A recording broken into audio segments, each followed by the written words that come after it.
be in South Orange or Maplewood. Yeah. You know, especially for. Do you, but you know, I know we're getting ready to wrap up. Do you ever debate?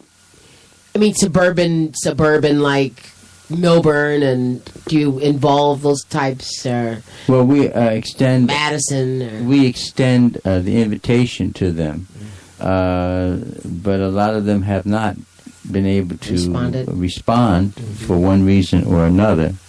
But that invitation you being is politically correct.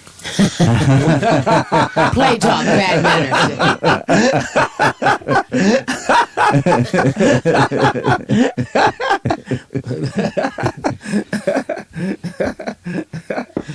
Well, you okay, Anselm? Yeah, it's okay. I'll tell you a little story if I have the time. Yeah, go ahead.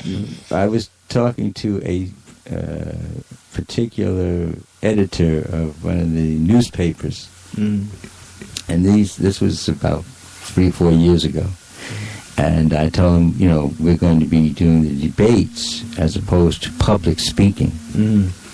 So he said to me, well, he says, let me just give you this little bit of information. He says, suburban kids have an IQ of 145. Your kids have an IQ of 65. Oh, no. So, you know, I listened to what he said, you know, and I told him, I said, really? I said, I want to ask you a question. If those kids in the suburban area were to live or go and visit Bedford-Stuyvesant, how long do you think they'd survive?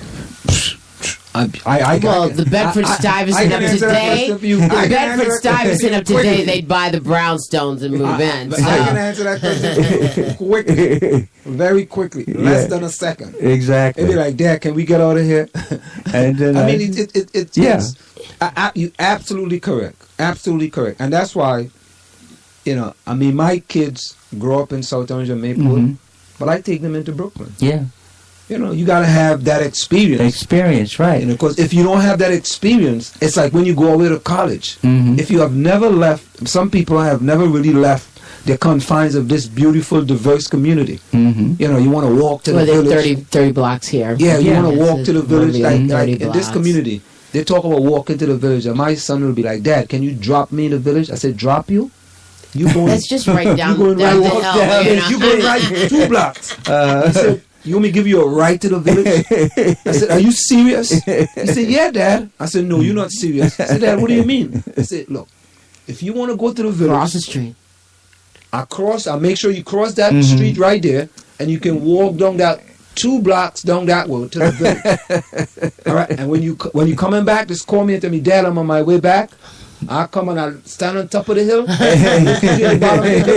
make sure you come up the hill safely. How about that? He said, Dad, what do you think this is? I said, I don't think it's nothing. Right? But no, other people, you see, they're coming, dropping the kids in the village. Yeah. They're all letting the kids off. Let's go to Carvel's Ice Cream. Fridays. Carvel's Ice Cream on Fridays. I'm like, you're not, to me, you're not teaching the kids anything. No, not at all. So when they go away to college and they get this freedom now, right? They don't know what to do with it. They don't know what to do with it. And they get lost in the sauce, as they say. They get lost in the sauce. So I think when you have, you know, this type of program, if you could, it's bringing the kids, the urban kids, out of their environment, immediate environment, you know, and for them to understand that, listen, this is something I can aspire to. I'm going into Seton Hall University. Exactly. All right. I'm going into these colleges. Oh my God. Yeah, it seems like, you know, you're providing exposure, opening doors, and also showing them the skills, the thing that's already in them, that they have the ability to research and debate and discuss and to find out more information. You know, and I think this is really, to me, this is an excellent program because it's a two-way street. It's a two-way street for some of the kids who live in suburban America, for them to get out of their confinement and stop looking to Fox and what Fox shows you. It's like what they're showing you going on in Baltimore now. You know, all they're showing you is that people are rioting. But there's so many other peaceful protests going on in Baltimore. And they're not showing you that part. So, you know, you want to show these kids that, listen, you may see things on television, but that's not the real picture. You know, when you go in there, you can say, oh man. And then, really and truly, if a team from Melbourne is going to debate a team in Bedford-Stuyvesant, boys side, they're going to say, oh, we going to boys side. We got that. We got it covered, man. It's lit.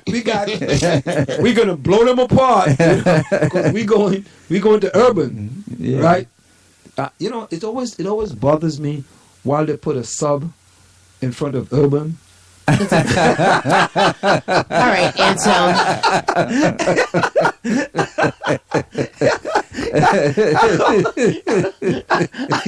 I just wonder how they come up with these things. You know, you never thought about that, right? I thought about that. You always, you know. But Mike, with the last 2 minutes we got here, anything else you like to add? Well, the only thing that I would like to really add is that the program now is making its way into all areas. And the debates that we have in South Orange are open to all students. This week we will have several of the churches coming from different churches. And also, we will have several other individuals coming that are, associated with school districts.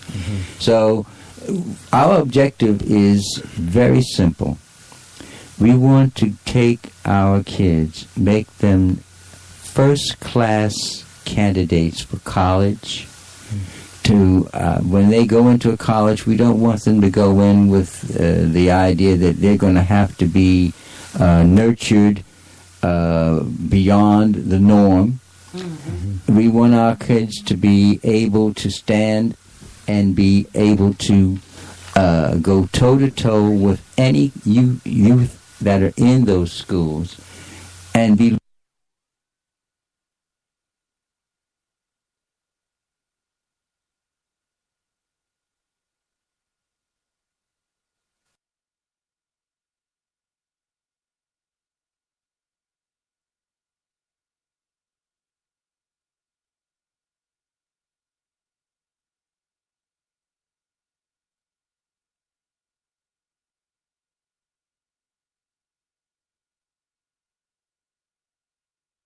Seton Hall. And the parent looked at her and said, what are you doing that for? You're just going to lose. But now, the kid came to the coach in tears. And he told her there's only one person that will determine whether you win or lose. He said, and that's you. She went to the debate, and she was fierce. She came back home, and her mother asked her, well, did you have enough? And she said, no, Mom, I won. Yeah, man. And then her mother burst into tears. So there's an education that has to be beyond our youth. Yeah. Our parents have to also be educated to the fact that we can succeed. And not put impediments in their way. You know what I do? What I normally do is that most of the people I get in contact, and most of the people, especially the young people that I come in contact with, I tell them to read 2 books: The Power of Positive Thinking by Norman Vincent Peale and The Magic of Thinking Big by Dr. David Schwartz. And when I get them to read those books, they have a different attitude towards a lot of things in life. Because I always said to myself that nothing is impossible. And I said this to Marjorie also. Impossible also means I am possible. Impossible also means I am possible. So I tell them, turn the impossible into I am possible. And I try to tell most of the young folks that I come into contact, because sometimes we tend to look at things from a negative perspective, rather than using the positive. And hopefully most of the kids I come in contact with, I give them these 2 books, and a lot of times, they do kind of follow along, and they have a different mindset about things. I know coming from urban, America, You know, you need more positive influence because there's already so much negative around you. Right. You know, the more positive influence you can get to say that, you know, regardless, you can do that. You know, not because a person is living in Melbourne or a person is living in Short Hills or Maplewood, or Orange or Livingston, wherever. You know, they may live in a nicer house than you and so forth. But as far as education is concerned, if you dedicate yourself, and I'm going to leave you one of my quotes, you know, because I grew up in one of the poorest areas in Trinidad and Tobago. And I didn't grow up as poor as Marjorie. You know, I mean, Marjorie grew up middle class. We used to say where I grew up that we were so poor, they dropped the OR. We were just poor. And this other quote that I always use growing up as a young kid, it says, your circumstances may determine who you are, but you are responsible for who you become. Your circumstances may determine who you are, but you are responsible for who you become. And I always looked at that and I said, you know what? Regardless of what anybody say, regardless of what people think, at the end of the day, it's up to me whether I'm going to be successful or not. You know, so, well, Mike, I'd like to really thank you for coming in tonight. Again, before we leave, can you give the website and the email address for those listeners out there who may have a son or a daughter who may want to be part of the Solomon Adventures? It's Solomon's, that's all O's, SOLOMONS, Adventures, ADVENTURES, at solomonsadventures.com. And the email is solomonsadventures@gmail.com. Well, I gotta say, Marjorie, you did yourself proud tonight, Marjorie. You know, in order to bring, I know you were trying to get this gentleman here for some time.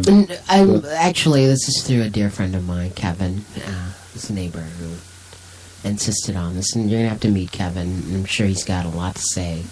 Kevin is your neighbor? A lot of stuff. Is that your neighbor in South Orange? No, he's an old friend of mine. Yes. Your neighbor in South Orange, in Maplewood? No, he doesn't live in Maplewood. He lives in Orange. Oh, he lives in Orange. Okay, yes, okay. but he's been many places. So. Oh, so he introduced you to Mike White. Exactly. And he said he has a wonderful program. Yes, he does. So yes, he did. Yes, we have to kind of continue discussion, and if we can maybe at some time get one or two of the debaters in here. Yes. So we could just, you know, give them some sort of exposure. You know, we could also get their parents see what listening. They've learned and we could get their parents listening. We could get their other folks listening as well. You know, that would be helpful to them as well. I'd be very happy to provide you with some of them. Oh, absolutely. They're really dynamic. We could actually debate. We could pick a topic, Marjorie, and we could debate them. No, I'm ready to learn from them. You know, we could have a debate. No, they will win, I'm sure. You know. I don't think they'll win. You don't think so? No. I think I'll win. Okay, see. Why would you think they'll win? Because they're kids? They've been trained. I'm going to practice. Oh, okay. You have to follow the rules. Anselm does not follow rules like that. And I'm not good at following rules either. Okay. You have to follow the rules. Time check. The time is approximately 9:41 p.m. That time check is brought to you by Semper Alexander Computer Consultants. We are to implement cost-effective solutions to fulfill your business need. Semper Alexander for all your computer needs. You can call them at 973-763-2011. That's 973-763-2011. Marjorie, any closing words? I got a quote of the day. Oh, you do have a quote of the day? Yeah. You ready? Is it a good one? This is my man, Frederick Douglass. I love Frederick Douglass. Yeah, but you got to diversify here. You know, you can't be coming to one. You know, I mean, and I mean, maybe this will go tomorrow because I guess we do have to talk about what's going on in Baltimore at some point and give an update. Yeah, and you got to hear what some of these people are saying about what's going on in Baltimore. But before we get to that, let me just get to this. Let me just do some housekeeping here. What housekeeping do you have to do? It's time to have some fun and turn back the calendar to 1962 and watch as a spirited Baltimore team through great song and dance integrate a TV dance show and achieve archery with the performance. You guessed it, it's Hairspray! Spray. Shows May 1st, 2nd, 8th, 9th, 15th, 16th at 8 p.m. and May 3rd and 10th at 2 p.m. at the Bergdorf Theater of Performing Arts. General tickets $25. Call 973-761-8453 or visit thestrollers.org for more information. Don't stay at home. Come play with the Strollers. So here we are back with you. We're gonna have Marjorie's Soul More